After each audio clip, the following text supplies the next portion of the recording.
ഇത്തവണത്തെ കേന്ദ്ര ബജറ്റ് ജനങ്ങളുടെ ശബ്ദത്തോടുള്ള പ്രതികരണമായിരുന്നുവെന്നും ധനമന്ത്രി നിർമ്മല സീതാരാമൻ പോസ്റ്റ് ബജറ്റ് സെക്ഷനിൽ മാധ്യമങ്ങളോട് സംസാരിക്കവെയാണ് ധനമന്ത്രിയുടെ പ്രതികരണം. ബജറ്റിലെ ആദായനികുതി ഇളവ് ചൂണ്ടിക്കാട്ടിയാണ് നിർമ്മല സീതാരാമൻ ഇക്കാര്യം എടുത്തു പറഞ്ഞത്. ഇത്തവണ ബജറ്റിൽ 12 ലക്ഷം വരെ വരുമാനമുള്ളവർക്ക് നികുതി ഇളവ് നൽകിയിരുന്നു. 1 കോടിയിലധികം വരുന്ന ആളുകൾ നികുതി പരിധിയിൽ നിന്നും ഒഴിവാക്കുമെന്നും ധനമന്ത്രി ചൂണ്ടിക്കാട്ടി. 2025-26 കേന്ദ്ര ബജറ്റിൽ റിബേറ്റ് 12 ലക്ഷം രൂപയെ വർദ്ധിപ്പിച്ചതിൽ 1 കോടി ആളുകൾ കൂടി ആദായ നികുതി നൽകേണ്ടതില്ലെന്നായിരുന്നു നിർമ്മല സീതാരാമൻ വാർത്താ സമ്മേളനത്തിൽ അവതരിപ്പിച്ചത്. നരേന്ദ്രമോദി സർക്കാർ ജനങ്ങളുടെ ആവശ്യങ്ങളോട് പെട്ടെന്ന് തന്നെ പ്രതികരിക്കുമെന്നും ധനമന്ത്രി പറഞ്ഞു. ഞാൻ തീർച്ചയായും എടുത്തു കാട്ടാൻ ആഗ്രഹിക്കുന്ന ഒരു കാര്യം ജനങ്ങളുടെ ശബ്ദത്തോട് പ്രതികരിക്കുക എന്നതാണ്. അതാണ് പ്രധാനമന്ത്രി മോദിയുടെ ഭരണത്തിൽ പ്രധാനപ്പെട്ട കാര്യം. വളരെ പെട്ടെന്ന് തന്നെ പ്രതികരിക്കുന്ന സർക്കാരാണിത്.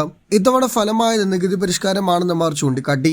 ജൂലൈയിൽ ഞാൻ പ്രഖ്യാപിച്ച ആദായ നികുതി ലളിതവൽക്കരണത്തിന്റെ ജോലികൾ ഇതിനോടകം തന്നെ പൂർത്തിയായി. അടുത്ത ആഴ്ച ഞങ്ങൾ ബില്ല് കൊണ്ടുവരും. പുതിയ ആദായ നികുതി ബില്ല് അടുത്തയാഴ്ച അവതരിപ്പിക്കുമെന്നും ധനമന്ത്രി നേരത്തെ ബജറ്റിനിടെ പ്രഖ്യാപിച്ചിരുന്നു. നമ്മൾ നികുതി ഉൾപ്പെടെയുള്ള പരിഷ്കാരത്തെക്കുറിച്ചാണ് സംസാരിക്കുന്നതെങ്കിൽ ഈ ജോലികൾ പൂർത്തിയായി. ഈ ബജറ്റ് യുക്തി സഹിഷ്കരണത്തെക്കുറിച്ചും കീഴടക്കങ്ങളെക്കുറിച്ചും സംസാരിക്കുന്നു. താരിഫുകളെ കുറയ്ക്കുന്നു. താരിഫുകൾ കൂടുതൽ ലളിതമാക്കുന്നു. കഴിഞ്ഞ മണിക്കൂറുകൾ പിന്നിടും മുമ്പേ മാധ്യമങ്ങളോട് പറഞ്ഞതും അതാണ്. അതേസമയം രാജ്യത്തെ മധ്യവർഗത്തിന് ഗുണകരമാകുന്ന പ്രഖ്യാപനമാണ് ബജറ്റിൽ ധനമന്ത്രി നടത്തിയത്. 12 ലക്ഷം രൂപ വരെയുള്ള വാർഷിക വരുമാനമുള്ളവരെ ആദായനികുതി പരിധിയിൽ നിന്നും ഒഴിവാക്കിയ തീരുമാനം 1 കോടി പേർക്ക് ഗുണം ചെയ്യുമെന്നാണ് കരുതുന്നത്.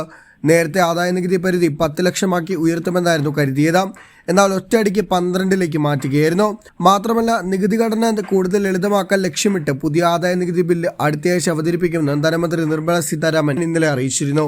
ആദായ നികുതിയുമായി ബന്ധപ്പെട്ട വ്യവഹാരങ്ങൾ ലഘൂകരിക്കാൻ ലക്ഷ്യമിട്ടുകൊണ്ടാണ് പുതിയ ആദായ നികുതി ബില്ല് കൊണ്ടുവരുന്നത്. ഇതിന്റെ നടപടിക്രമങ്ങളെല്ലാം പൂർത്തിയായി എന്നാണ് റിപ്പോർട്ടുകൾ സൂചിപ്പിക്കുന്നത്.